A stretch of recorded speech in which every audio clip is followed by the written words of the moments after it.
நடிகர் ரஜினிகாந்தை அவரது இல்லத்தில் இந்து மக்கள் கட்சித் தலைவர் அர்ஜுன் சம்பத் இன்று சந்தித்தார். பின்னர் செய்தியாளர்களிடம் பேசிய அவர், நடிகர் ரஜினிகாந்த் நிச்சயம் அரசியலுக்கு வருவார் என நம்பிக்கை தெரிவித்துள்ளார். தமிழகத்தினுடைய சிஸ்டம் மிகவும் கெட்டு போயிருக்கிறது. இது சரி செய்யப்பட வேண்டியது. இதை சரி செய்யக்கூடிய ஆற்றல், வல்லமை சூப்பர் ஸ்டார் ரஜினிகாந்த் அவர்களுக்குத்தான் இருக்கிறது. ஆகவே அவர் அரசியலுக்கு வர வேண்டும் என்கின்ற வேண்டுகோளை நான் அவரிடத்திலே வைத்தேன். நிச்சயமாக சேர்ந்து செயல்படுவோம். நானும் அரசியலுக்கு வருவது குறித்து மிகவும் தீர்க்கமாக யோசனை செய்து கொண்டிருக்கின்றேன்.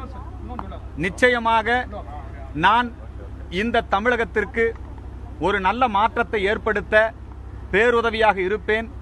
உங்கள் நம்பிக்கைகளை வீணாக்க மாட்டேன் என்று அரசியல் ரீதியாக கருத்து தெரிவித்ததோடு, அவர் தயங்கிய காலமெல்லாம் முடிந்துவிட்டது. அவர் ஏதேனும் ஒரு வகையிலே இந்த தமிழக மக்களுக்கு, பாரத நாட்டு மக்களுக்கு சேவை செய்ய நினைக்கின்றார். நிச்சயமாக அவர் அரசியலுக்கு வருவார் என்பதுதான் என்னுடைய கணிப்பு. அதற்கான முழு தயாரிப்புகளை அவர் செய்து கொண்டிருக்கிறார்.